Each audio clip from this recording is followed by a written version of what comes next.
नमस्कार मंडळी, स्वागत आहे तुमचं पंकज क्लिप्समध्ये, ज्यात आपण मोठे पॉडकास्ट छोट्या छोट्या क्लिप्समध्ये टाकतो. ही स्टोरी तुम्ही नक्की एन्जॉय कराल, पण त्याआधी सबस्क्राईब करायला विसरू नका. हां, ते स्टोरी आहे मित्राची आर्यन नावाचा. तर त्याचा गाव वाटतं कुठे साईडला. तर त्याच्या वाटतं कोणाची तरी फॅमिलीमध्ये हळद होती. तर हळदीमध्ये कसं असतं, आपण जातो, जेवतो वगैरे, हळद वगैरे करतो आणि झोपतो, बरोबर. त्याने मग तसंच त्या लोकांनी काहीतरी हळद बिळद लावली मस्त, की रात्री 1 वाजता आले. तो टाईम वाटतं काहीतरी ह्याचा होता, थंडीचा होता. थंडीमध्ये हळद होती. तर त्या लोकांनी झोपायच्या ऐवजी आहे ना, म्हणजे झोपायच्या आधी त्या लोकांनी शेकोटी पेटवली, की जरा बसूया, आराम करूया, जरा भाऊ बहीण आहेत, मस्ती करू, चिल करूया. तर ते केलं त्याने. तर त्यांचं चाललं आहे, बोलते, मस्त मजा मस्ती करते. त्यांचा मोठा भाऊ बोलला, की उद्या लग्नाला पण जायचं, जरा झोपून जाऊया. ते शेकोटीवर विजवली. तर त्यांच्यातला एक भाऊ होता ना, तो बोलला, की मेमरीसाठी किंवा स्नॅप बीप काढतात ना, त्यासाठी फोटो घेतला आणि ते झोपले.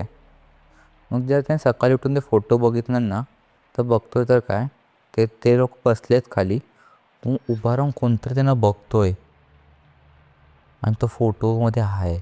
ओहो, फोटो आहे तुझ्याकडे? हो, त्याने मला पाठवलंय. दाखव. हे बघ. पण का माहोल झालाय बाई, बाहेर पाऊस पडतो, एकदम विजा कडकडत आहेत. पटकन संपवून आपल्याला पण घरी जायला पाहिजे. ओ भाई, विधान के बघ. दादाची पण आणि एकदम असं उंच आहे भाई, उंच आहे एकदम असं.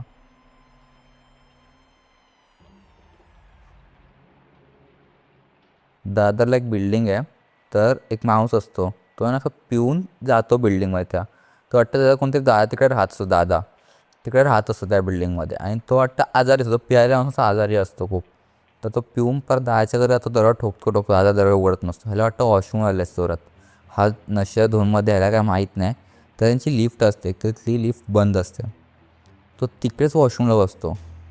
कुठे? असा गेट उघडतो आणि तिकडे तो वॉशरूमला बसतो. म्हणजे आपण कसं बाथरूमला असतो तसा बसतो, पण जास्त मागे बसला नसतो, बसतो कुठे बसतो वॉशरूमला? लिफ्टच्या दरवाजा इथे येते. ते बोल ना, लिफ्टच्या दरवाजाच्या इकडे. लिफ्ट खोलतो, लिफ्ट खराब असते, तर ती ग्राउंड फ्लोअरला असते लिफ्ट. अच्छा, तर लिफ्टचं ते तो वरचा डोर उघडतो आणि बसतो तिकडेच. हां. तर नंतर CCTVमध्ये काय दिसतं, की ना, त्याला असं कोणतरी मला खेचतोय. त्याला फील द्यायला खेचतोय. तो उभा राहतो ना, तेवढं त्याला परत माझ्या कोणतरी खेचतोय. अख्खं दिसतंय ते. बापरे, लिफ्टचं पण खूप डेंजरस आहे माहिती आहे. खूपदा असं होतं ना, की आपण लिफ्टमध्ये आहोत, बंद चालू वगैरे होते लिफ्ट. ते मला एकदा चिरागची गोष्ट आठवते. तुला माहिती नाही, तू बघितलं असेल नाही की नाही. आपले जुने जे पॉडकास्ट व्ह्युअर्स आहेत त्यांना माहिती असेल, की एक चिराग करून आहे, त्याच्या काकांबरोबर हे झालं होतं, ठीक आहे. तर त्यांनीही खूप आधी सांगितले एका पॉडकास्टमध्ये. तर त्यांनी असं सांगितलं होतं, जे काका होते ते ते डॉक्टर होते, ठीक आहे. तर त्यांना आहे ना असं आहे, की आधीच्या टायमाला कसं, की जर कोण जास्त आजारी पडलं तर डॉक्टरला म्हणजे बोलवायचे आणि त्यांना तसे कधी पण रात्री वगैरे जावं लागायचं त्यांच्या घरी वगैरे, जर ते येऊ नाही शकत तर, बरोबर. काकांना कोण कॉल करतो आणि बोलवतं, की माझ्या घरी इमर्जन्सी आहे, तुम्ही या पटकन. थर्ड फ्लोअरवर राहत असतात त्याचे काका, पटकन निघतात आणि आपली बॅग सूटकेस असतो, जातात पटकन तिथे. त्या बिल्डिंगपासून त्या बिल्डिंगमध्ये ना काहीतरी असं विचित्रच वाटतं. खूप असे असतं ना, एकदम अंधार अंधार असतो. कसे जातात, बघतात समोर लिफ्ट आहे. लिफ्ट येते, लिफ्ट ओपन करतात, बंद करतात. तर लिफ्ट जशीच वर जाते ना, ते बघतात पहिल्या माल्यावर आहे ना एक बाई. रात्रीचे 2:30 वाजल्यात, म्हणजे उशीरच झालेला. आता टायमिंगमध्ये मी नेहमी गणतो, पण उशीर झालेला, लेट नाईट. एक बाई आहे फर्स्ट फ्लोअरवर. त्यांना एक बाई दिसते जी केस विंचरते. ते शॉक होतात, की बाई एवढ्या रात्री कोण केस विंचरते, पण ठीक आहे, जाऊ दे, असेल बाहेर जायचं असेल काय. सेकंड फ्लोअरवर येतात. सेकंड फ्लोअरवर परत तीच बाई केस विंचरते.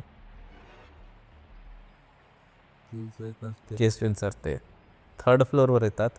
थर्ड फ्लोअरवर एक बाळ त्यांना खेळताना दिसतोय, रात्रीचं. आणि त्यांनी ती थर्ड फ्लोअरवर थांबवली, पण लिफ्ट थर्ड फ्लोअरवर थांबतच नाही.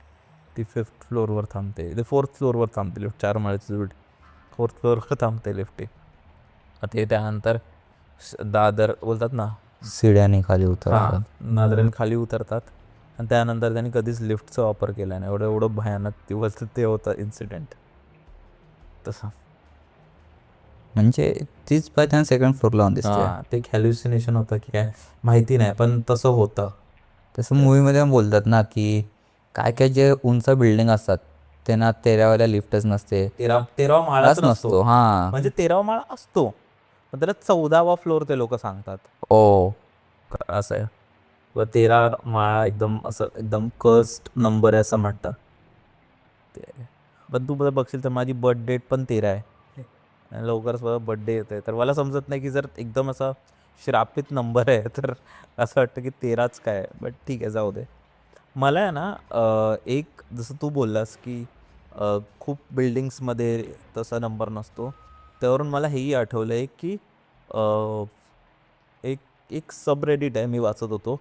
रेडिटवर एक मुलाने आर्टिकल दिला होता आणि हा रेडिटचा one of the famous article आहे. तर त्यांनी त्या पोस्टवर असं लिहिलं होतं की माय हाऊस इज हॉन्टेड असं लिहिलं होतं त्याने. आणि त्याने भाई पूर्ण असा मोठा पॅरेग्राफ लिहिला होता की मी US होतं की मी इथे इथे राहतो आणि मी माझ्या अपार्टमेंटमध्ये राहतो आणि मी जेव्हाही, आणि तो बोलतो की I think my house is haunted, कारण जेव्हाही मी उठतो ज्या गोष्टी मी रात्री ठेवलेल्या असतात ते दुसऱ्या ठिकाणावर असतात. There are notes all over my house, म्हणजे नोट्स लिहिलेले आहेत वेगवेगळ्या ठिकाणी, काही ना काहीतरी मला कोणतरी सांगतोय.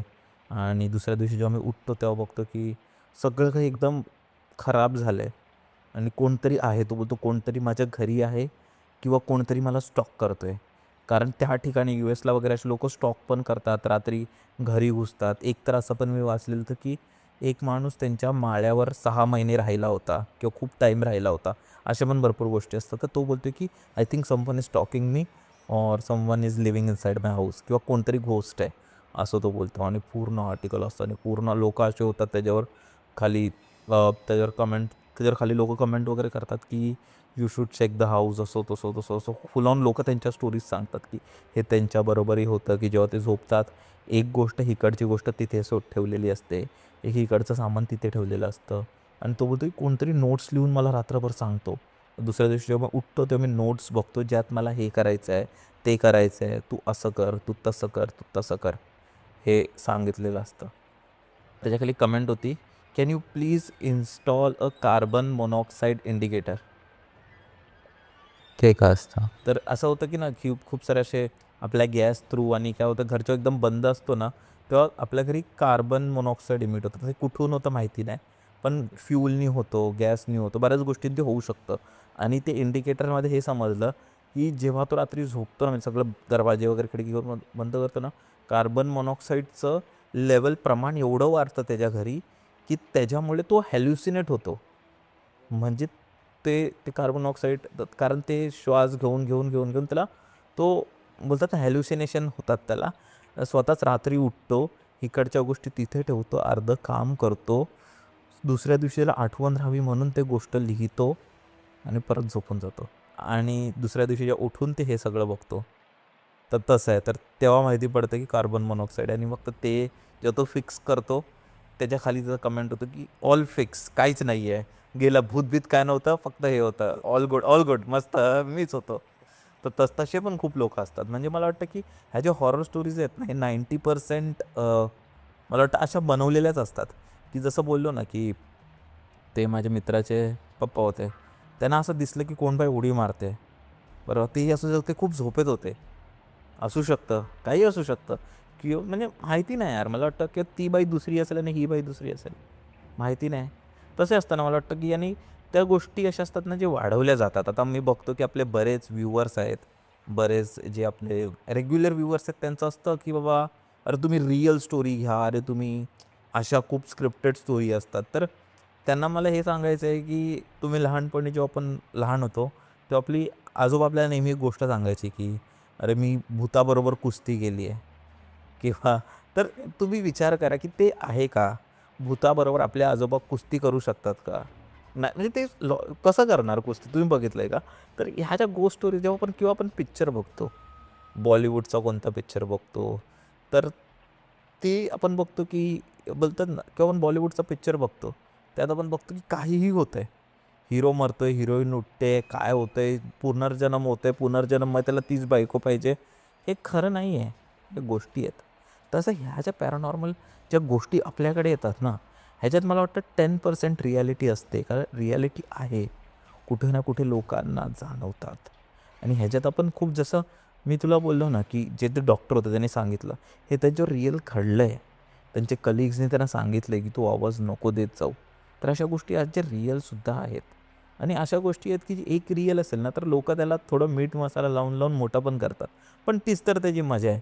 जर जेवणाला आपण असं नॉर्मल दिलं तर थोडी ना त्यात जेव्हा मीठ मसाला टाकतो तेव्हा त्याला खाण्याचा आनंद मिळतो. आणि हे यूट्यूबवर आपण जे करतोय ते आपण तर काय हे UPSCच्या एक्झाममध्ये तर येणार नाही आहे. आपण हॉरर स्टोरीज बोलतोय कारण आपल्याला ऐकायला मजा येते. सो ती जेवढी इंटरेस्टिंग असेल तेवढी आपल्याला ऐकायला मजा येते. तर गोष्टींचं असंच असतं की अर्ध्या गोष्टी म्हणजे मला वाटतं 50% रिअल असेल तर 50% काही-काही लोकं त्यांच्या ह्यांनी वाढवून पण सांगतात. पण आमचं काम आहे की मी तुम्हाला ज्या गोष्टी माझ्यापर्यंत येतात ते ॲज इट इज तुम्हाला पोहोचवू. हो ते आहे. पण माझ्याकडे एक लास्ट गोष्ट आहे. ठीक आहे. आणि माझ्याकडे पण एक आहे. तू बोललास ना तुझ्याकडे हां. चल बोल तू बोल. तू कसं बोललास की हे सर्व काय काय फेक असतं, काय काय फक्त मनाची बात असतात. तर एकदा सेम माझ्यासोबत झालं. मी एकदम बंद झाला आता. बंद झाला आमचा कॅमेरा आणि टाइम पण किती झाले वेदांक? ते एकदा काय मला होतं, वाटतं की टाइम 8:10 नाही किती मिनटं झालेली कॅमेरा चालू करून. आपोआप कसा बंद झाला कॅमेरा? ते पण असतं ना आता हाच कॅमेरा चालू आहे फक्त. ह्या गोष्टी असतात ज्या आम्हाला पण कधी-कधी उत्तर मिळत नाही की आमचा असा कॅमेरा का बंद कॅमेरा होतोय? बंद आहे. हां, मी तेच बोलतोय. हा कॅमेरामध्ये रेकॉर्ड होतोय ना. मी तेच बोलतोय की आम्हाला उत्तर मिळत नाही की अचानक कॅमेरा का बंद होतात? आताच त्याला आपण सर्व्हिस केलं, नवीन कॅमेरा आहे, सगळ्या गोष्टी. तर ही गोष्ट आहे ना माझ्यासोबत घडलेली. माझ्या भावासोबत आणि काकांसोबत. माझा भाऊ हर्ष आणि रवी अप्पासोबत घडलेली. तर गावी काहीतरी कार्यक्रम होता वाटतं. तर आम्ही तिघं खाली होतो. सर्व मुलं-बिलं होती मस्त की मजा करतात, काहीतरी कोण कामं करते. तर अचानक हर्षला झोप करत होती. पण तेव्हा वाटतं लाईट काहीतरी गेलेली, रात्रीची लाईट गेलेली. किती तर वाजले होते? काहीतरी 2-3चं टाईम होतं. तर रात्रीचे? हां, काहीतरी कार्यक्रम होतं मस्त ह्याचं उजेड तर होताच, चंद्र प्रकाश होतं. म्हणून सर्व काम-बिम करत होते, कोण मजा करत होतं. हर्ष बोलला ना झोप करते. तर काका बोलला थांब मी तुला सोडतो नंतर. बोललो तू राहू दे, मी सोडून येतो लगेच याला. तर आम्ही चढतोय तर अचानक आहे ना पायाचा आवाज यायला लागला. मी घाबरलो, हे काय अचानक परत. मी बोललो चल जाऊया लवकर. आम्ही आलो एका घराजवळ तर आम्हाला बेलचा आवाज यायला लागला. अशी बेल जोरात होते टन टन टन टन टन. बेल काय घंटी? घंटी हां. घाबरलो आम्ही तिकडून धावत घरात. पण माझ्या अंगात एवढी मस्ती ना, बोललो मला परत खाली यायचं, मला काही झोप येत नाही. तर हर्षला सोडली. हर्षला बोललो हर्ष तो बघ घर आपला, तू जा. मग मी आलो तर मम्मी आतमध्ये गेली. तो गेला, मी बघितलं वाट बघितली. हां मम्मी आली, दरवाजा बंद केली आणि तो गेला. तर मी परत त्याच घराजवळ आलो आणि थोडा लांब होतो. बोललो आता काय करू, इथूनच जायला लागणार आहे, हाच एक रस्ता आहे. मी हळूहळू जातो आहे, परत बेलचा आवाज यायला लागला. तर मी शेवटी धावतच खाली गेलो. बोललो सोड जाऊ दे. खाली गेलो, असं घामटलं थोडं. अरे बोललो काय रे काय आलं? बोललो काय नाही काय नाही. आता सर्व काम बिम केलं. दुसऱ्या दिवशी समजलं त्या घराच्या बाजूला आहे ना बकऱ्या होत्या लावलेल्या आणि एका बकरीच्या गळ्यात ते घंटा बांधलेलं असतं ना, त्याच्यामुळे तो आवाज होता. तर हां, बऱ्याच गोष्टी तशा पण असतात की खूपदा आपल्याला असं वाटतं की काहीतरी आहे, पण ते काहीच नसतं. म्हणजे असं वाटतं की माणूस उभा आहे, पण दुसऱ्या दिवशी समजतं की अरे प्लास्टिक आहे हा. आणि त्यात तो अशी आकृती तयार करतो असं की कोण माणूस आहे. पण ते पण आहे की ज्यांच्याबरोबर घडतंय, त्यांनाही आपण असं नेग्लेक्ट करू नाही शकत कारण त्यांच्याकडे आहे. जसं मी खूपदा ह्यांना ही गोष्ट सांगितली आपल्या घरी झाली होती जेव्हा आता गेल्या वर्षी आजी गेली. तेव्हा 7व्याला आणि 13व्याच्या आदल्या दिवशी दरवाजा ठोकलेला आमचा कोणी. बरोबर 3:30-4च्या दरम्यान कोणते दरवाजे ठोकायचे आणि आम्ही स्पष्टपणे ऐकलं आहे. तिसऱ्यात मला वाटतं 5वा की 7वा असतो ना 7व्या तर मी आलो. आणि हां आणि 13वा. त्याच्या आधी कोणीतरी स्पष्ट दरवाजा ठोकलेला. माझ्या वडिलांनी उघडला पण होता, पण कोणीच नव्हतं बाहेर. तेव्हा एक हे झालेलं 7व्याला आहे ना मी आणि काका, एक काका होते आमचे लांबचे, ते आलेले. तर काकाने मी बसने आलो. रात्रीचे काहीतरी 3-3:30 झालेले. तर आमचं कसं ना आमचं घर लांब आहे थोडंसं. मला माहिती आहे मी तुमच्याच घरातला आहे. ऑडियन्सना पण हां, मग समजायला तू पाहिजे ना. माझ्याकडे बघतोय ना. सॉरी, तर सॉरी, सॉरी. तर आमचं घर आहे ना थोडं लांब आहे. म्हणजे आमचं मेन घर आहे ना तो दुसरीकडे आहे आणि आमचा जो आम्ही जिकडे राहतो तो घर दुसरीकडे थोडा लांब आहे. तर मी काकांना विचारेल इकडे झोपूया आमच्या घरी की काकांच्या घरी जाऊया. कारण ते जुनं घर तर काका तिकडे राहतो म्हणून काकांचं घर बोलतो आम्ही. तर ते होतं नाही काकांच्या घरी जाऊया. तर मी गेलो तिकडे बॅग बिग ठेवली. दादा होता. भाईला बोललो, भाई मी घरी जाऊन येतो आणि सांगतो की मी आलो आहे करून. तर मी घरी जातो, बघतो तर काय ना, मम्मी खिडकीत आहे, पप्पा दरवाज्यात उभे आहेत. मी बोललो, ह्यानं कसं माहीत मी आलो लगेच? ते विचारतो, तू दरवाजा ठोकून गेलास काय? मी बोललो, नाही, मी फक्त पायरी चढलो वरती आणि काकांच्या घरी गेलो. तर ते बोलतात, काय नाही, झोप झोप. मी ना, भाई तिकडे आहेत सर्वजण, तिकडे झोपतो ना मी, पण ते लोक दरवाजा उघडले. नाही झोपले असेल ते, तू झोप इकडे. मी घरी आलो, मी घरी झोपलो. तर दुसऱ्या दिवशी समजलं की ते बोलतात की तुझ्या यायच्या आधीच कोणता दरवाजा ठोकलेला. ते झालेलं. ते 3ऱ्या दिवशी पण झालं, 10व्या दिवशी पण झालेलं. तर अशाही गोष्टी असतात ज्या नाही माहिती आणि स्पष्टपणे आवाज आलेला की कोणतरी दरवाजा ठोकते. सगळ्या लोकांना आवाज येतोय. हां, अरे त्या गोष्टीचं उत्तर नाही आहे आपल्याकडे. म्हणून हे पॅरानॉर्मल आहे, हे नॉर्मल नाही आहे की कधी कधी होते, कधी कधी होत नाही. सगळ्यांबरोबर होत नाही, पण जेव्हा होतं तेव्हा खतरनाक होतं. तशा गोष्टी आहेत. तर माझ्याकडे पण एक गोष्ट होती, पण मी विचार करतो की ती गोष्ट पुढच्या एपिसोडसाठी ठेवूया आणि हा एपिसोड आता इथे एंड करूया. मंडळी, तुम्हाला हा एपिसोड कसा वाटला? एक मस्त आम्ही पावसाच्या ह्याच्यात केलं आहे आणि माहोल पण येतो यार. म्हणजे मला वाटतं की हा एपिसोड एक असं होतं की महफिल बसते ना, तसं होतं की त्यांच्यात आपण गप्पा मारतोय. थोडं कॉमेडी होतं आणि थोडी मजा मस्ती होती. थोडं एक आपलेपणा होता. मजा आली. तुम्हाला कसं वाटलं नक्की कमेंट्समध्ये सांगा आणि अशा प्रकारचे आम्ही अजून एपिसोड केले पाहिजे की नाही केले पाहिजे तेही सांगा. आणि सबस्क्राईब करा, व्हिडिओला हाईप करा मंडळी, हाईप करा. जर तुम्ही हाईप करता तेव्हा ते दुसऱ्यांपर्यंत पोहोचेल. मंडळी, जर तुम्हाला ही स्टोरी आवडली असेल तर डिस्क्रिप्शनमध्ये आम्ही पूर्ण एपिसोडची लिंक टाकलेली आहे, तो चेकआउट करायला विसरू नका. त्यात अशाच प्रकारच्या भरपूर स्टोरीज अवेलेबल आहेत आणि हां, सबस्क्राईब करायला विसरू नका.